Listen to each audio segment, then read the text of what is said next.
Okay, good morning, ladies and gentlemen. I am Choi, Dean of Planning and Assessment of the Korean National Diplomatic Academy. It's my pleasure to chair this session. I will minimize my role because we should have more time for discussion. And also, as you know, just North Korea launched the rocket, so I think this is an added topic to this session. I'm sure that each speaker can make some comments on that issue and then how they can cooperate to solve this issue, and then what will be their position on that one. We have 4 speakers this morning, Bonnie Glaser and Professor William Overholt, General Pan Jianchang, and Professor David Shambaugh. I don't think they need any kinds of introduction because they are very well known internationally, and also we will be benefited by hearing them about their opinion about U.S.-China relations, which is the hottest topic nowadays. Actually, from South Korean perspective, maybe it's quite a strategic question how these relations will evolve, and also nobody wants to be squeezed between China and the United States. Of course, China welcomes the U.S. returning to Asia Pacific, but on the other hand, there are some concerns raised by Chinese side or this U.S. pivot to Asia policy. Sometimes it's been interpreted as a way of encircling China diplomatic front. So I don't know whether we can be able to clarify the U.S. intention and then consolidate a base for the cooperation and collaboration between these 2 giants in solving the regional as well as the global issues. So there are some administrative rules. Since we don't have much time, I hope each speaker can speak about 7 to 8 minutes, and then we will be able to have more time for discussion.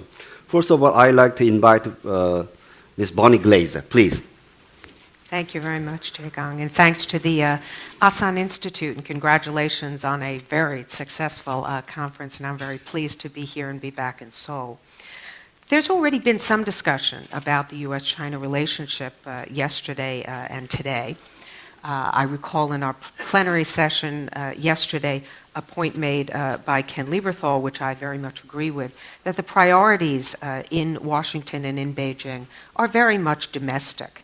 And if our 2 countries can effectively deal with the domestic problems that we face, I think we have a better chance of having a successful relationship going forward. One important point to make, I think, about the new leadership in Beijing is that there is commitment to having a good relationship with the United States. And this is consistent. We've seen from Jiang Zemin, Hu Jintao, there has been a desire to have a stable, strong relationship with the United States. Reassurances given by Chinese leaders that China doesn't want to challenge U.S. interests in the world. And I think that this will continue.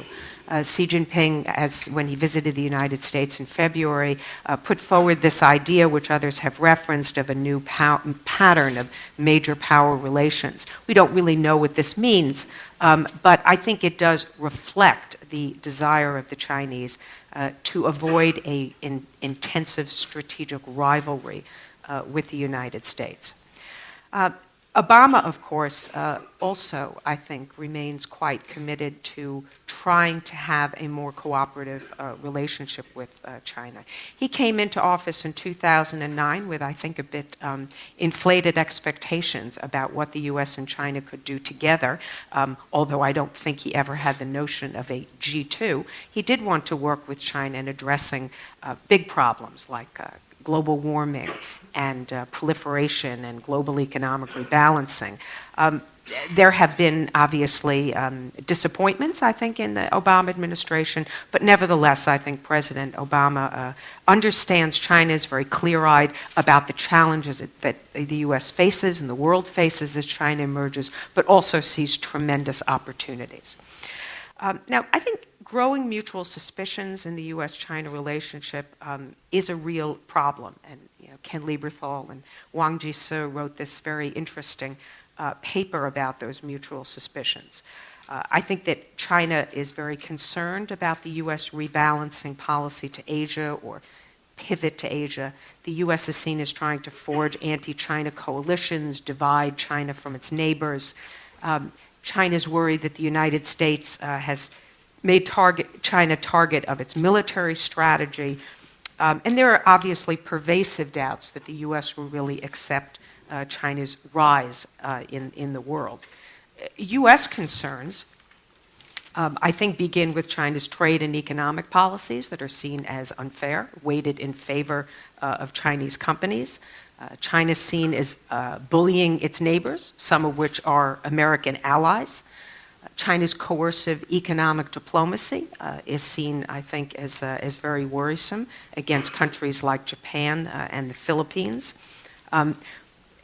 There is, I think, frustration about China's insufficient willingness to contribute to the resolution of problems.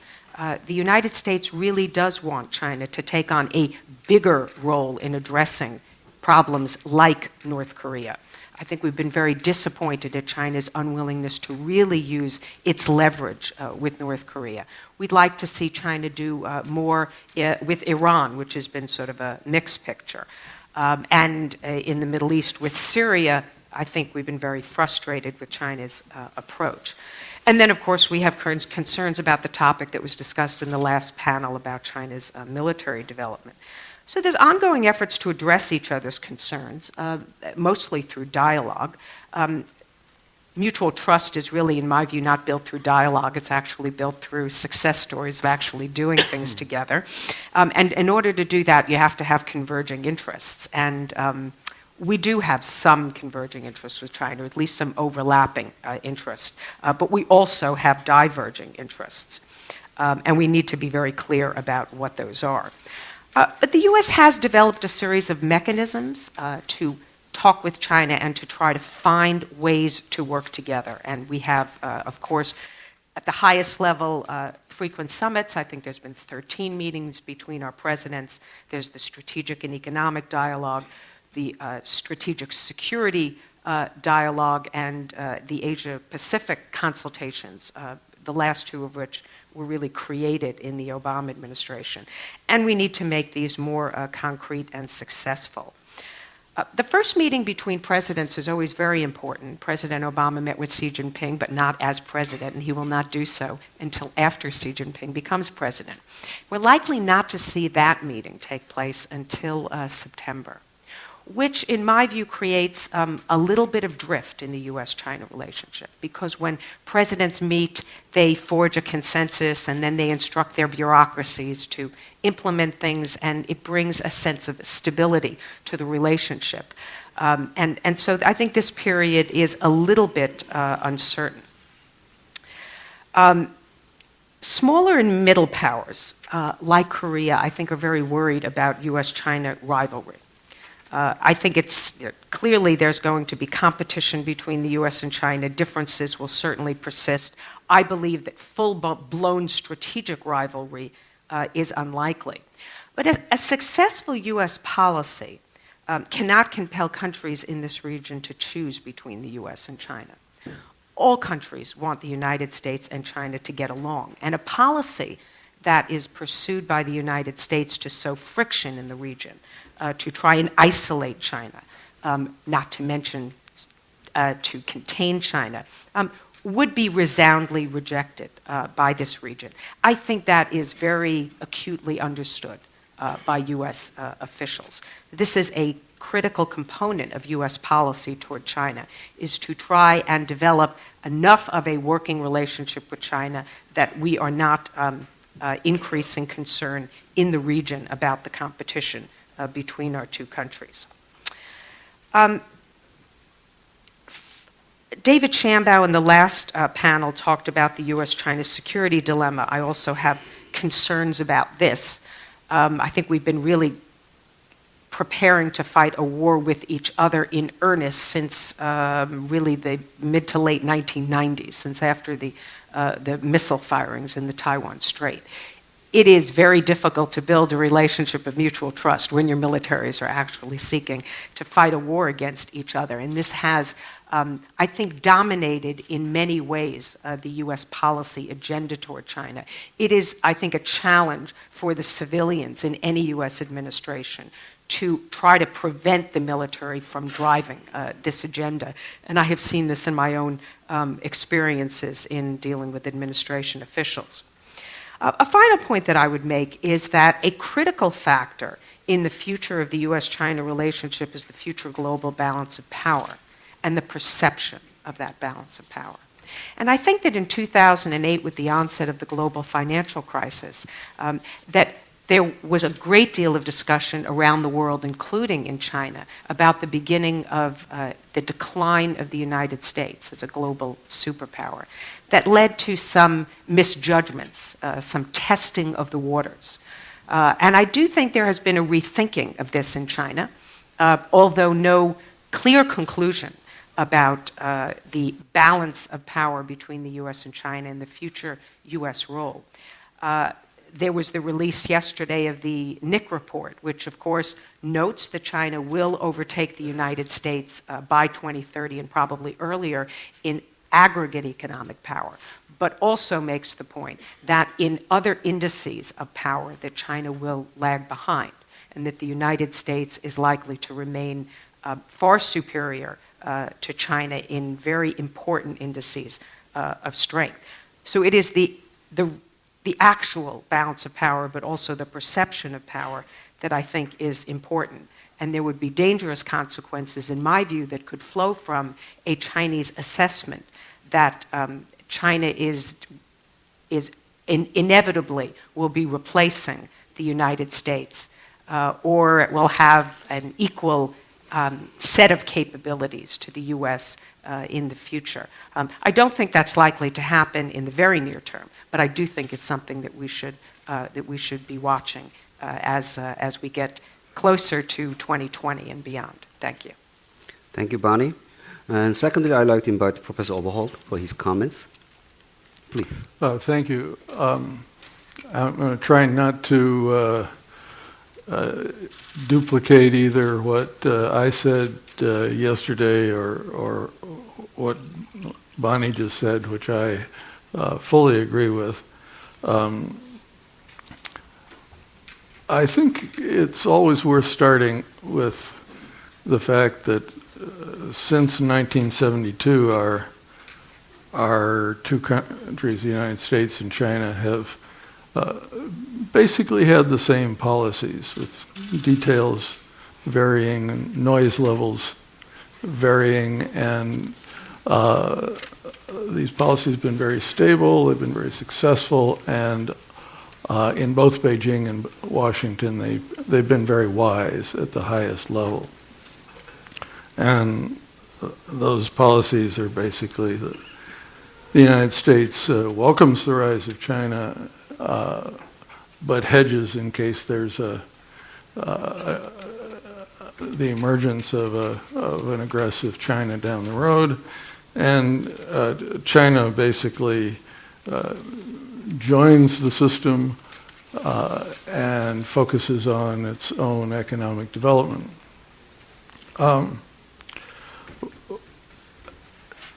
The financial crisis put a great strain on both countries, and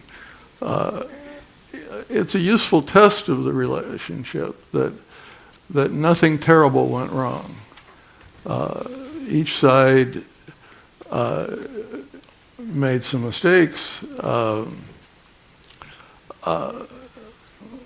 Look at my own country. I think that putting sanctions on Chinese tires solely because they were too successful in selling tires at a time when China was losing tens of millions of jobs because of a crisis caused by us.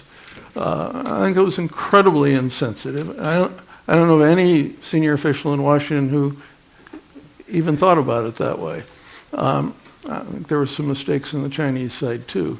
But all in all, we came through this without a wave of protectionism, without a breakdown in relations. And it's like a good marriage, a marriage that comes under stress. When you come out that well, that's pretty good. Having said that, the strategic misperceptions are getting pretty serious. China's, the United States isn't welcoming us, it's trying to contain us. And the United States says, China's given up on peaceful rise. It's grabbing the territory of its neighbors now and using all kinds of intimidation to do that. How do we think about that? Well, the U.S. policy of welcoming China into the system, hedging, requires some difficult balances. And I would have wished to see the balances a little different. I think there's room for making clear what their core policy is, which is welcoming China into the system.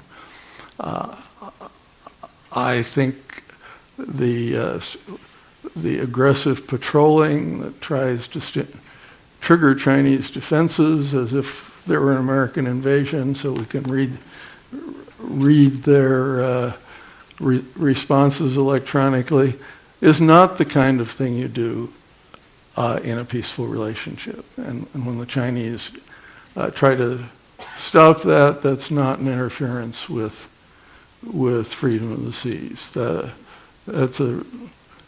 If China did that off the shore of Washington, D.C., we would get into a war fever in the United States. And I think the number of naval exercises that we can conduct, particularly in conjunction with the kind of rhetoric that some of the Japanese leaders have used, that, this represents a coalition of those who share common values against those who don't.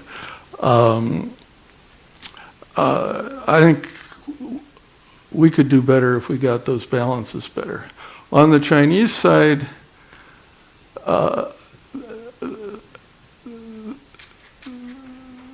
you have these problems with virtually every country on the Chinese seaside periphery.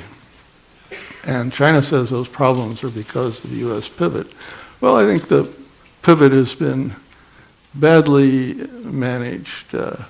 I wrote a book at the end of the Bush administration saying, we've made a terrible mistake in our priorities. We have to shift our priorities back away from Afghanistan and Iraq to where our core interests are in Asia. But that was not a primarily military thing. We need the U.S. President and the U.S. Secretary of State going to ASEAN meetings and APEC meetings, which Bush had stopped. We need the U.S. engaged. We need the U.S. as part of the East Asia Summit, which the Bush administration didn't care about. And this is what was intended by the idea of getting back to normal Asian priorities. Unfortunately, it was botched by putting some very minor military changes out front. That's essentially a PR problem. On the Chinese side, I think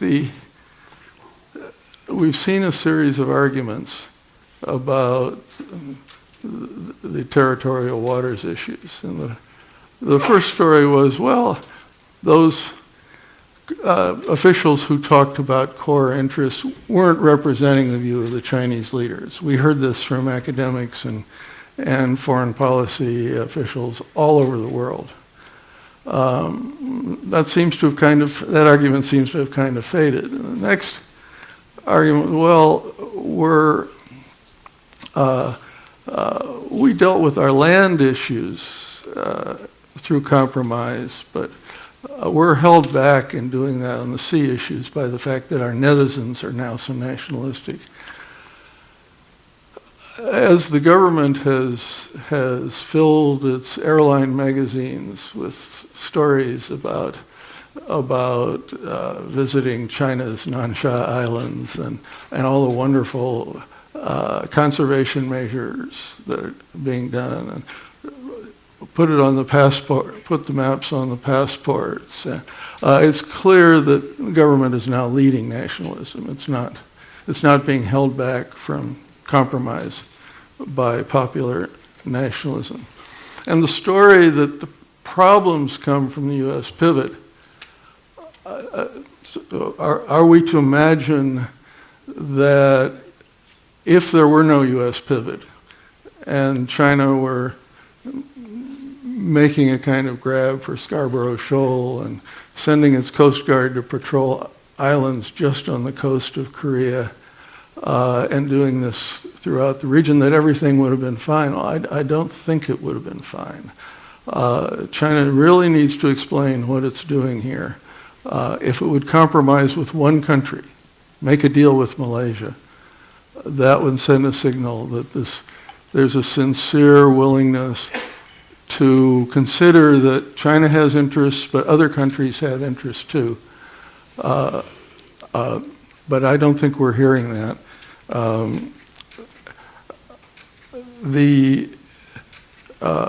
We're into a competitive trade and investment liberalization program with Japan, China, Korea negotiations, ASEAN +6 negotiations, and TPP negotiations. I think it's fine if these things develop competitively. If Japan, Korea, China takes off, that will scare the United States into getting its act together, and I think that's a very good thing, and likewise with TPP. But I think our leaders need to be very clear that the only trade liberalization approach that works over the long run has to involve both the U.S. and China. And we are going to need a lot of leadership to get to that point. And I would like to see American leaders as well as others starting to focus on how do you educate the interest groups and the public enough to get to that point. And I'll conclude where I did yesterday, that I think there are enormous positive interests, and we need big programs to trigger those. And I think a big mutual program on the environment, a big mutual program on some of the economic issues, and I would think of a big mutual effort to come to some kind of broader understanding of a new policy toward North Korea would be the areas we should target. And since we're here in South Korea, let me just say a brief word about that. The American policy of basically threatening has been a complete failure. The Chinese policy of subsidizing North Korea, no matter what it does, and saying, please look at Shenzhen, you could do this too, has been a complete failure. We need some combination of these. As long as it's the United States with a bunch of threats and China with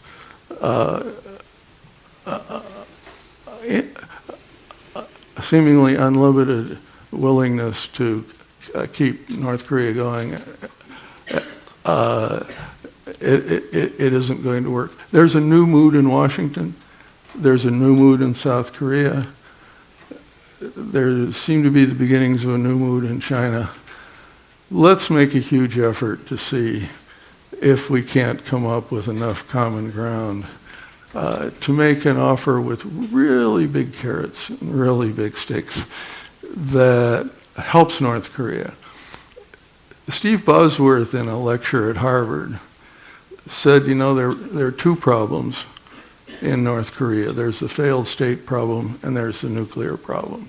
And he said, what I've come to realize is that you cannot address the nuclear problem successfully until you address the failed state problem. That is the essence of the problem with American policy today. And there are corresponding problems with the Chinese policy. If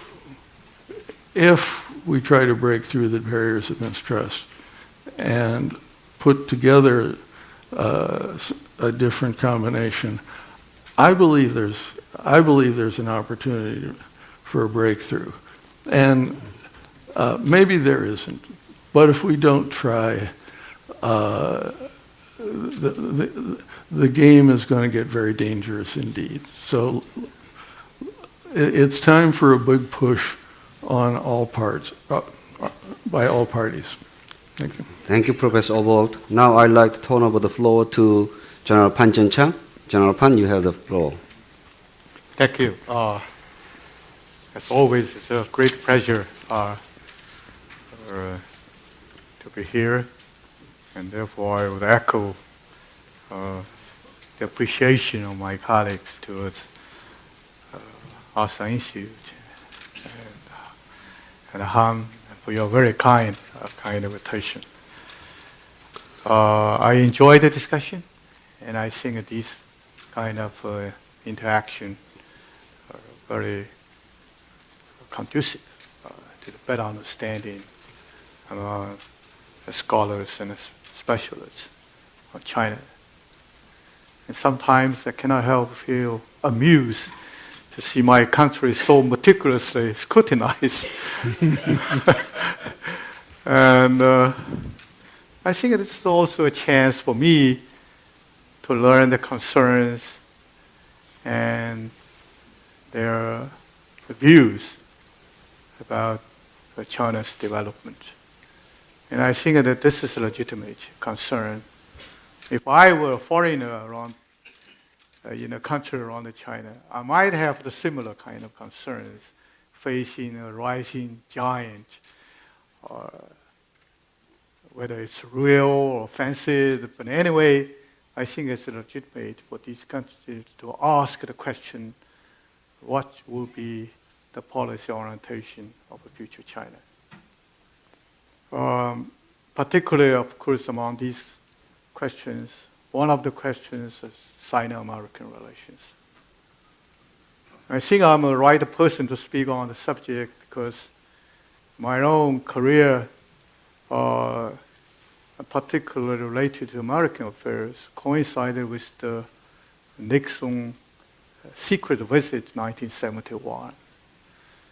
So as a witness, to see the more than 40 years course of this development of Sino-American relations, I think that at least I have some experience to share with you on Sino-American relations in the future. But time is limited, and therefore I try to make two observations. One is more a general, philosophical kind of sense. And the second one is more in a very specific kind of sense. Now, the first observation. Now, what is really the root cause of the continuous ups and downs of this Sino-American relationship? Wang Jisi and the Kenneth wrote a paper analyzing the root cause, and their conclusion is it's because mutual distrust. I think they might have taken symptom as a root cause. I think that mistrust is a symptom, not the root cause. I think the more fundamental question in Sino-American relations for the past 40 years, and perhaps for some time in the future, is a problem. And I think particularly the problem on the part of the United States. The problem is the difficulty to define the exact nature of Sino-American relations. Now, if you look at history, the United States always developed American China-U.S. relations at a very ad hoc basis. It's because the United States needs China, and then you see there is a great incentive for the United States to shelve the differences and focusing on development, cooperation, and so on and so forth. And when the situation develops to a point that the United States doesn't think that China is that important, and then you see problems, differences, and so on and so forth. So I think that that's going to be continuing root cause for this bilateral relationship. That the two countries still think that there is a kind of a fuzziness in the nature of this bilateral relationship. Is China a real partner? Is China a real threat or something between? If China is something between, now what is the relations between partner on the one hand and adversary on the other? And therefore, when you see development, and then there you see always the kind of efforts for hedging. But hedging sometimes could also give a false impression of the other side, as these measures are very provocative. And therefore, they will have to respond. And then you see a kind of vicious cycle of action and a reaction. So I think that unless we could come to a better understanding of this kind of a relationship in the future, I think that there will always be kind of ups and downs in the future. Now, having said that, I would say that I'm not a pessimist. I think that I still a sober-minded kind of optimist, because I believe two things in the future development that will be very, very helpful for a healthy Sino-American relationship. One is China continuous growth. I think that's important. If China fails to grow, and then I think that we might have more problems. And secondly, I expect the world situation would develop in the direction that would help the understanding of the two countries that they must work together for their common goods and for the common threats that cannot single-handedly address. And fortunately, I think that I'm quite confident that China is going to grow. And fortunately, I believe the world is developing, in our jargon, towards a kind of multipolarity in which the two countries will have to find a place to work together. Now, before that kind of a point that two countries come to a maturing of the relationship, we might have a period of time we call a transition. And what we should do to try to accumulate incentive elements for a better relationship. And I think that I would suggest a few things that we can do starting from now. One is, I think that the two countries need a new vision, which really comes to terms with the fast changing development of the world situation. Secondly, I would suggest that the two countries need to work out a kind of set of rule of games between our two countries, a code of conduct between our two countries, including, for example, what is really the bottom line in a policy, for example, in this region? What is acceptable to the other side? What is not acceptable to the other side? And also, for example, we have to resolve the problem, what kind of role that China could play that is acceptable to the United States and also deemed in the interest not only of China but also of stability of this region. Now, if you look at the statement of rebalancing to East Asia of the United States, I do not find a place that China should play. There's a lot of denunciation of China's behavior, and that makes the Chinese bewildered. So what we should do? So give us a role. We think that's legitimate. And thirdly, I would like to see that there should be a kind of agreement on the forced posture of the two sides, which will not be acceptable to each other, but will be same conducive to stability and the peace of the world, or the region, of course, in particular. What kind of forced posture that China could accept of the United States in this region? And in turn, what kind of forced posture that the United States think it's accept? So I think that we need a kind of in-depth on the talks of this. I'm sorry, I only have 1 minute, and then I try to come to the second observation.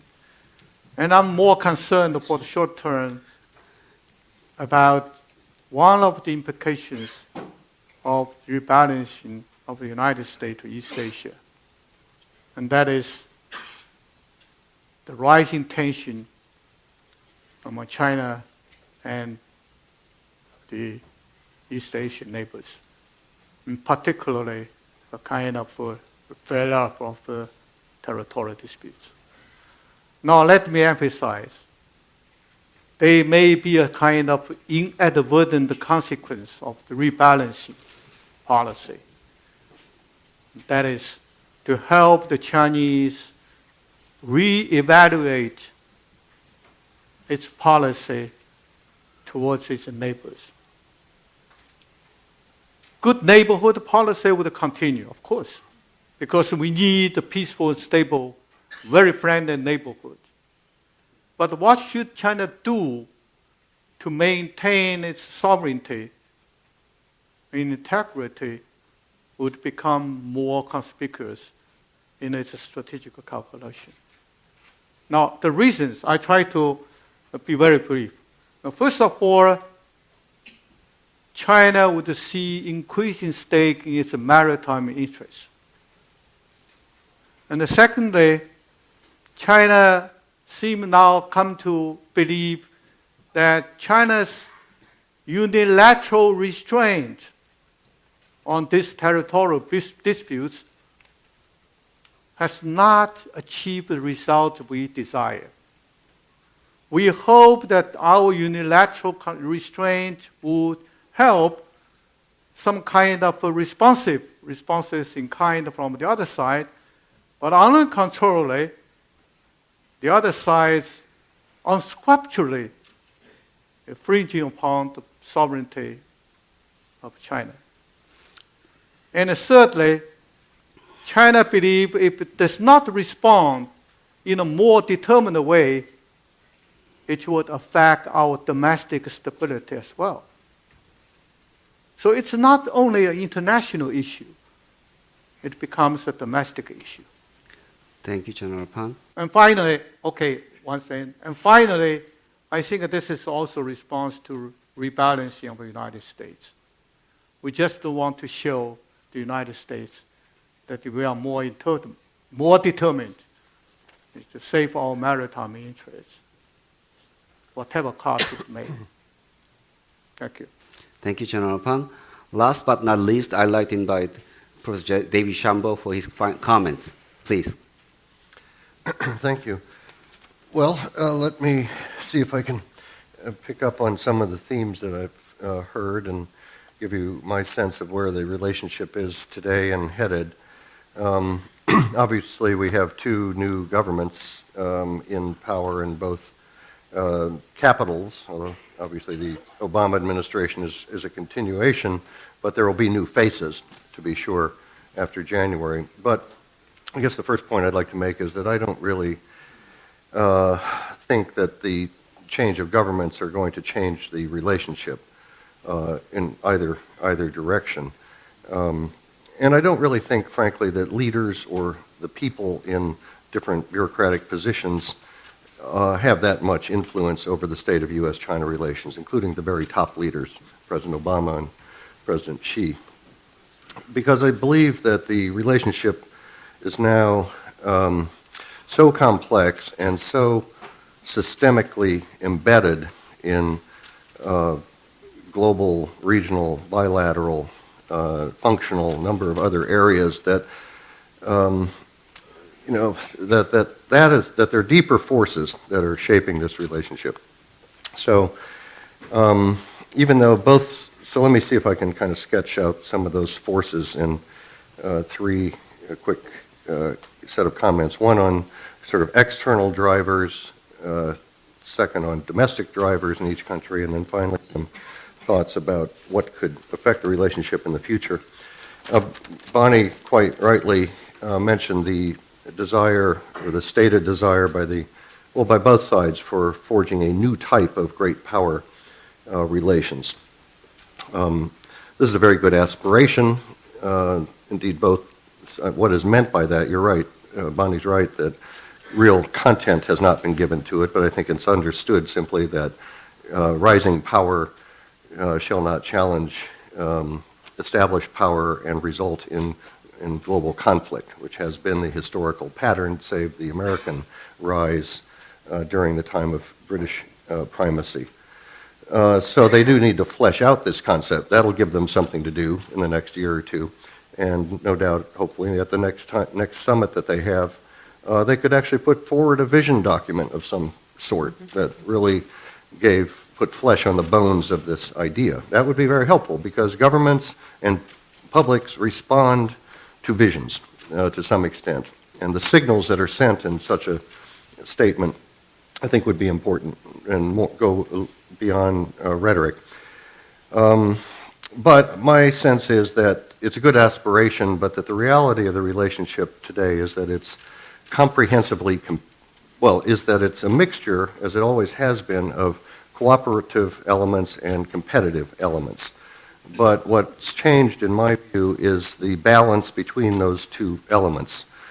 The two elements I call coopetition to characterize both. But for the most part, over the last 30 years, the cooperative dimension has been predominant and the competitive dimension has been secondary. My own sense, and some other scholars too, is that that balance has shifted. That now this is a comprehensively competitive relationship across virtually all functional areas: economic, strategic, diplomatic, political, I would even say ideological. We do have a sort of ideological competition over world order, visions of world order, the liberal order, over each other's domestic, economic, and political behavior, a whole variety of things. So this is, I just want to say, this is, I think, the new normal, that the competitive dimension is now primary and the cooperative dimension, unfortunately, is secondary, but they're both present. So what does this new normal mean for the relationship? It means that both sides are into kind of terra incognita, territory of managing a predominantly competitive relationship under conditions of deep interdependence. So neither of us have any real experience in this. The United States and the Soviet relationship was not embedded in deep interdependence. and I want to distinguish very quickly between competition and an adversarial relationship. General Pan just used the word adversary. Even President Obama used the word adversary in one of the presidential debates, I think mistakenly. I'm not even sure he meant to use that word, but we don't want to go there. So I envision U.S.-China relations on a spectrum of what you might call amity, on one end, adversary on the other end, then you have cooperation and competition. So we're operating in this middle band, but more towards the competitive dimension. So the big challenge for the two sides going forward is to manage competition and keep it from drifting further towards the adversarial end of the spectrum. Next point is, how do you do that? Do we have the adequate mechanisms in the relationship to manage a comprehensively competitive relationship? Answer, well, probably yes. We have over 60 dialogues that were forged initially to facilitate cooperation between the two sides. They've kind of shifted from that to almost what you like to call therapy sessions, where both sides get together and complain to the other about the other's behavior, but there's no therapist there to adjudicate the conversation, and they both go away, but just having aired their grievances is a positive thing. But they're not forging collaboration or cooperation in these 60 areas. So we need to really work on the mechanisms to manage competition. Then the arenas of interaction of the relationship have changed a bit. They've always been bilateral, they've always been regional in Asia, but they're now global because China is now a global actor in several domains, but not the military domain we just talked about. But in the economic domain, to be sure, the diplomatic domain, one might even say the kind of ideological, political domain in the developing world. So therefore, the U.S. and China are now bumping up against each other literally in parts of the planet where we never have before. The Asia-Pacific dimension, the pivot, I agree very much with General Pan. I think the real challenge for the United States is to create some strategic space and to accommodate China into this structure, broad economic and strategic structure in the Asia-Pacific that the United States is involved with, not to polarize it and keep China out of it. So the question is where to extend the hand to China, bring China in, and how to do that. So I would agree with you there. Bilaterally, I just find the relationship fraught with frictions on virtually every level, and there is no real strategic glue at the center of the relationship. General Pan and Bill is, I think, both correct here. We need some strategic glue, but guess what? The reason we don't have any is not an accident. We can't really find it. There's no, we may need a major issue on which we can work, Bill, but I don't think climate change is it. So absent strategic glue, then we have to learn to manage this messy competitive relationship. Just two quick points if I can end. Domestic drivers. Both countries are relations with the others, and indeed the outside world, are very much a product of their own set of domestic circumstances. On the U.S. side, there is, I think, again, a kind of bipartisan consensus over the rise of China and how to handle the rise of China. There are variants within the parties, particularly the Republican Party, over the tactics to use to manage the rise of China. But I think there's basic agreement over what Bill has called engagement and hedging, and over the pivot and other things. So that's not a big, I don't think the American side, the domestic sources on the American side are driving the relationship, in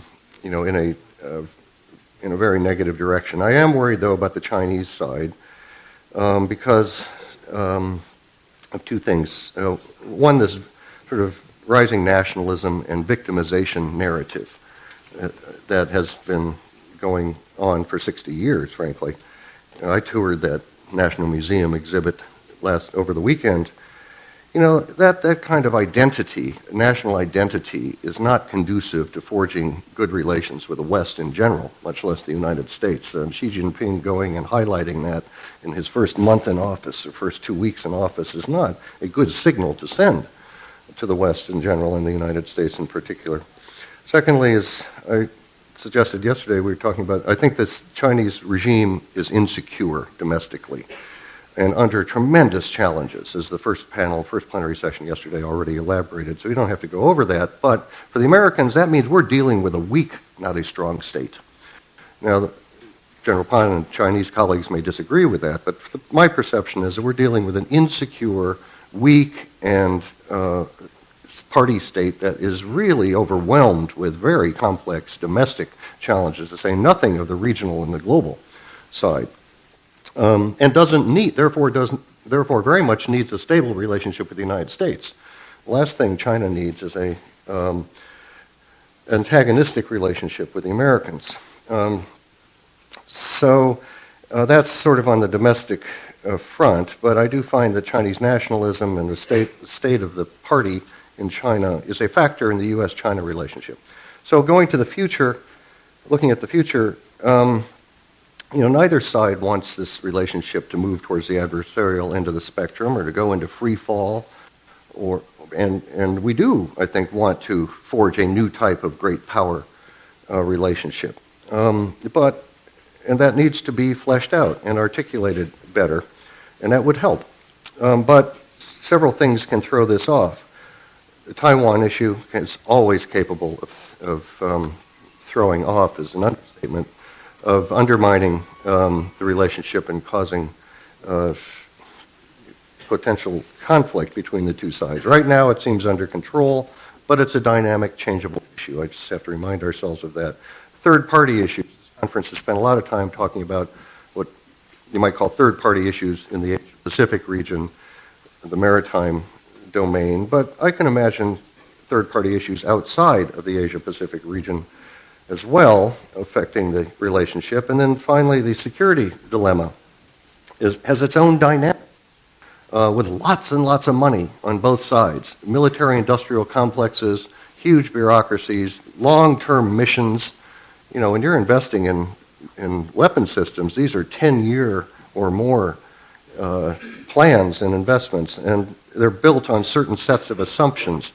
And those assumptions are intrinsically negative, right? That's what security dilemmas are built around. So there are these variables are going to continue to affect the relationship, but I think in the end of the day, we've got to learn to live with ambiguity, with a very complex relationship, a highly ambiguous relationship, a predominantly competitive relationship. Let's recognize reality and let's hope for and work for a cooperative coevolution in Henry Kissinger's terms. That would be nice, but let's not be naive about it. We're probably not going to find it.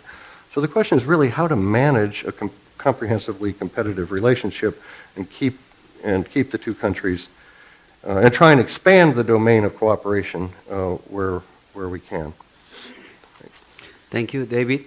Actually, instead of allowing the panelists to make some comments on each other, I'd like to open the floor to have some questions from the audience. We have about 15 minutes, so I think I can have about 5 to 7 questions. Prime Minister Lee Hong-gu.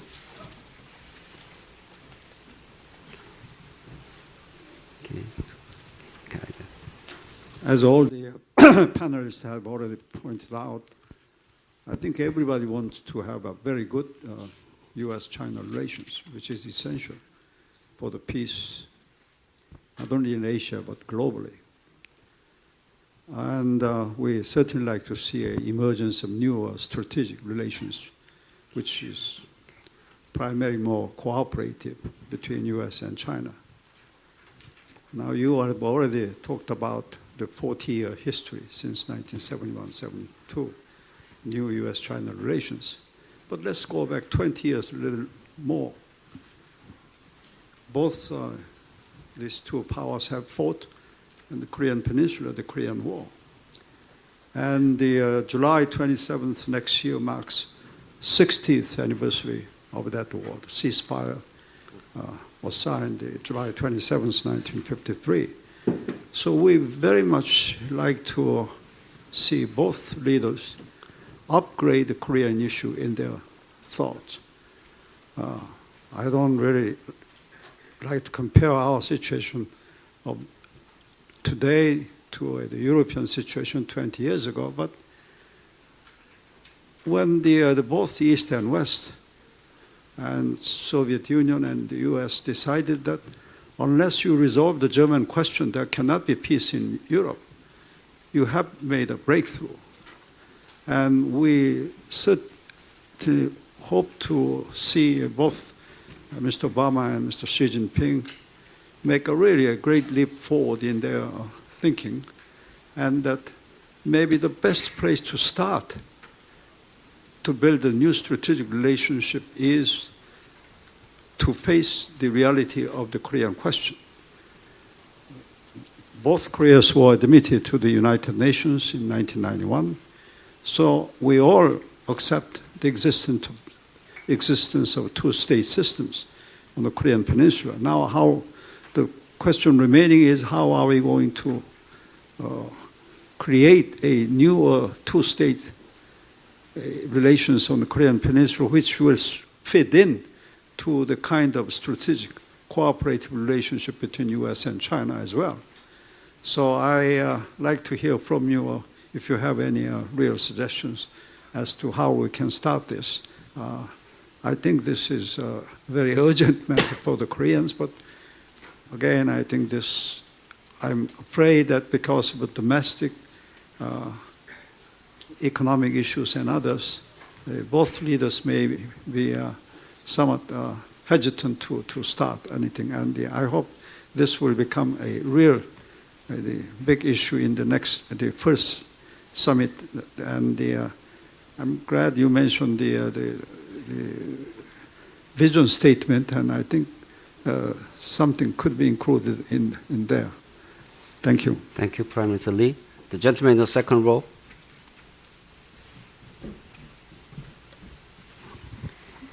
Thank you very much. And Professor David Shambaugh, you mentioned the Taiwan issue, and my question is about the Taiwan issue, and the question also goes to Bonnie. And can you two elaborate the Taiwan issue further? Thank you very much. Thank you. And the gentleman in the far.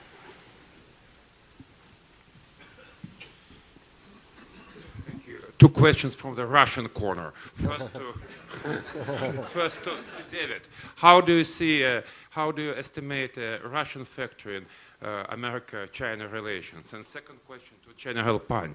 You know, now Russia and the United States are looking for the ways how to engage China and Russia-America strategic cooperation. Strategic, I mean cooperation on nuclear weapons and ballistic missiles. So, if you are invited, what could be your response? Thank you.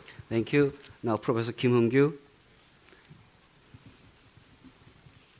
It seems to me Chinese-North Korea relationship is related to the kind of the relationship between the China and the United States that negatively. Given your understanding of the current U.S.-China relationship, and how could we anticipate the Chinese policy toward North Korea, especially on the issue of the North Koreans launching the satellite, and then also U.S. side, how could we anticipate and to what degree the cooperation with the Chinese side in dealing with the North Koreans launching the satellite? Thank you. And the gentleman in the far back there. Thank you. Stephen Leong from Malaysia. I would like to be able to give a ASEAN perspective, small country perspective. It's very important that we all know that domestic issues, domestic drivers determine also foreign policy. And this year in particular, we've been watching the US elections and China transition leadership. And for ASEAN countries generally, I must say that we're only too pleased that Obama was re-elected. We just can't think what it would be like if Romney had taken over with John Bolton as advisor and so on. And in the case of China, we know that the peaceful transition is there, But at the same time, we're faced with this problem now where China is asserting itself, particularly in South China Sea issue. And while it is seen as a China-ASEAN issue, but we're just caught up with a third major power, and that is the United States. Professor Shambaugh talked about the need for, say, a new paradigm to manage major powers. I would like to think about perhaps it's not just the major powers. Bonnie mentioned middle powers and small powers because we all share this common good imperative, in fact, for peace and stability in the region. Would you shorten up your question? Yes, in that sense, how do the panelists see perhaps ASEAN providing the dialogue facility as, in a way, hub and spoke, bringing the powers together in EAS, okay? And what do they think of the EAS as a possibility? Thank you. Thank you. Because actually, I have so many hands on my list, but due to the time limit, I can recognize only 3. So, Jonathan, Professor Choi In-young, and lastly, gentleman in the second row. Okay. General Pan, if you were drafting this new statement, should the United States and China begin with an open acknowledgement that it may not be a multipolar world to which we are headed, but one where two powers are disproportionately large in terms of their long-term economic, military, and political capacities? How should that shape the kind of document you have in mind? Thank you. Professor Choi. And last. Yep. Thank you, Mr. Chairman. I would like to raise my questions direct to Professor Overholt or Professor Shambaugh. We probably could draw many helpful lessons from your past experience as Soviet-American rivalry, security cooperation, crisis management, or superpower behavior. What could say, in your viewpoints, you can apply some lessons to your Sino-American relations? Thank you. Okay, last question.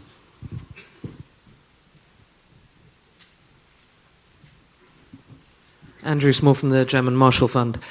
2 points. First of all, whether the numbers are accurate or not, there's been speculation about an enormous a new flow of Chinese investment to the United States. Whatever you think of the actual number, what difference do you think $1 trillion of Chinese FDI over the next period of time would make to the bilateral relationship? The second thing is a takeoff from David's closing point. It feels like there's been a big shift in the debate among US-China experts about the strength of the party, the strength of the state over the last couple of years, that there's been a significant shift in expectations there. Do you think that's fed into US-China policy yet in a meaningful way? Do you think it should? And if so, how? Thank you. That actually wraps up the question part of this session. General Pan, you have so many questions to answer, but all other panelists are more than welcome to answer those questions raised by the audience. Please, I'd like to give the floor to General Pan first. I think but actually, there's time limit. You have about 1 minute 30 seconds. I think are very good questions. The question of Prime Minister Lee, I think that I agree with you. I think that the Korean actually peninsula could be a testing ground. Whether not only the two major countries like China and the United States, but all the other regional powers, including South Korea, could maintain a sort of solidarity in maintaining peace and stability with the region, and furthermore create kind of conditions for the eventual peaceful unification after the breakthrough or resolution of the nuclear problems. I think that China would be firmly behind this kind of effort. And Now, what is the roadmap? I think that one of the measures that China consistently hope that South Korea could do is you got to find a way to seek political reconciliation with North Korea. As you said, it's unimaginable that South Korea, like Germany, could become a meaningful or significant world power without resolution of your dividing problems. So you've got to find a way to seek that kind of status. And China would support anything that South Korea do in that direction, not military pressure, not a confrontation, but dialogue, talk, and economic cooperation and integration. Believe me, China is not very happy about the status that South Korea take China as the sole supplier of support. I don't believe that North Korea like that. So if South Korea could have a more or closer economic relations with North, I think China would be more than happy to that. As for the launch, I think the dilemma instantly come to my mind is this is really a challenge to all the other countries concerned. Now, do we take this as a kind of opportunity to shut up the window of resumption of six-party talks and try to find another way, another alternative for the resolution of North Korea's problems? Or we do something to punish in accordance with the resolution of the Security Council, but also leave some window open for the future way of the resolution. Thank you, General Pan. We will be having more time to discuss over the lunch. Okay. I'm just pressed to end this session, but actually I'd like to give 30 seconds to each other speakers, okay? David? Right, okay. 30 seconds, right? Sorry for that. A question from our Russian colleague about the role of Russia in U.S.-China relations. I'll just have to give in 30 seconds a very brief answer. Not helpful. The Russia-China axis, if you want to call it that, is not helpful to the development of U.S.-China relations or U.S.-Russia relations. Second point, I'll defer to Bonnie on Taiwan. She knows a lot more about it than me. Third question from our Malaysian colleague about the EAS and other East Asian multilateral forums as a means to ameliorate U.S.-China competition and frictions, if I could rephrase your question, if that's what I think I heard. The answer is yes, they are useful forums for that very purpose. The East Asian countries, have this elephant in grass sort of sense. The elephants fight, they're the grass and get trampled. And they will go to great lengths, I think, to try and ameliorate tensions and frictions between the U.S. and China, and that's helpful. And then lastly, Andrew Small's questions about inbound, or China's outbound investment inbound to the United States. Your 1 trillion figure, I believe, comes from the Rodian Group in New York. I think if that figure applies to the United States, it's far, far too exaggerated, 1 trillion over 10 years. If it's applied globally, it's much more realistic. Last year, China's global ODI was only $68 billion. Its inbound investment to the United States was less than 10 billion. The United States ranks number 8 in the world as a recipient country of China's inbound direct investment. Even though it's going up, which is welcome, Americans do welcome China's inbound investment, despite national security concerns about certain sectors. Nonetheless, the door is open, but I don't see it growing tremendously, not in the kinds of terms that the Rodian report. I think the Rodian report is actually pretty ambitious, overly ambitious. Finally, assessments of the party state in China American policy. Is it factored into American policy? I would say not yet. It's factored into American intelligence estimates of China, but that's not central to policymaking. It has not yet become, in my view, be interested in my colleagues' views, a kind of premise of policy towards China, but I think it should be. You know, we Americans are dealing, as I say, with an unstable state and an unstable society, and that is, if it were any other country, we would take that into consideration. And a country as big and large, as important as China, we've got to put that as one factor in the policy puzzle. Thank you. Liz? Just two things. One question to me of what lessons can we learn from our experience with the Soviet Union to apply to China today? Very few. The Soviet Union invaded large numbers of its neighbors. It had plans, hopes for invading or subverting the rest. It was trying to impose its system all over the world. China is doing none of those things. China is not imposing its system on anybody else. It's not invading its neighbors. We have some concerns about what's going on the periphery, but this is not analogous to the Soviet situation at all. I just make one final point, that absolute consensus in the United States that we hope that China makes successful economic transition through whatever reforms are appropriate, and we hope that Chinese growth and the prosperity of the Chinese people is as much as possible. Wall Street gets upset every time the Chinese numbers go down.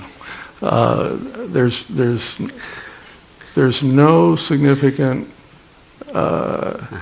even fringe in public opinion in the United States that doesn't want to see China stable and successful at home. So I think that's a crucial perspective. Thank you. Bonnie? Okay, just let me make two very quick points on Pan Jianchang's question on Taiwan. I think that as long as China focuses on its policy of peaceful development across the strait, winning over the hearts and minds of the people in Taiwan, that Taiwan won't reemerge as a major issue in the U.S.-China relationship. And the way that the two countries managed their differences over Taiwan when Chen Shui-bian was in power really actually gave me confidence that we will be able to prevent Taiwan from becoming a great source of tension in the bilateral relationship. And then I'd just like to make a few brief comments, and I'm sorry we don't have more time because I think that the issue of how the U.S. and China should work together on North Korea is critically important. And I very much agree with your point that North Korea should be upgraded as an issue on the U.S.-China agenda. This happened really, I think, 10 years ago. It has not been high in the U.S.-China agenda since. And I've written about this in a recent report, which you can find in the CSIS website, about how the U.S. and China can work together. I believe that the time has come to allow China to take more of a lead in addressing the North Korea problem, to promote North Korea's opening up, its integration into the region, and its denuclearization. This is a great opportunity for China. It would ease the concerns of South Korea, of Japan.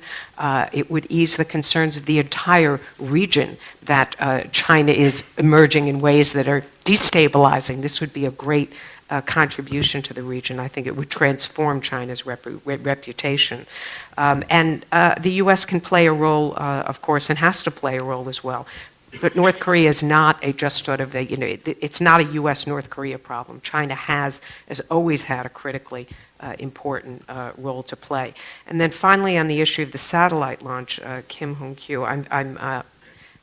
obviously there was language that was agreed upon last April at the UN that there would be follow-up action if another launch took place. Great opportunity for the U.S. and China. I hope that we will see agreement in the United Nations to take more steps. I agree with Bill's idea of great carrot and stick, and I would emphasize it also has to have stick too. We need to have a comprehensive approach to this problem. I'm personally not terribly optimistic. I think that what we have seen so far from this new leadership toward North Korea, and we haven't seen much, but we've seen initial rhetoric that suggests that they will continue to seek a very balanced policy, and they will also seek to protect North Korea. And if that is true, then I think that that is unfortunate and a missed opportunity, not just for the U.S. and China, but for South Korea and for the entire region. Thank you. Actually, that concludes, actually, because we have to run right now. Just to say that the KCNA claims that the satellite. Okay. That concludes our session. Please join me thanking the panelists with a big round of applause.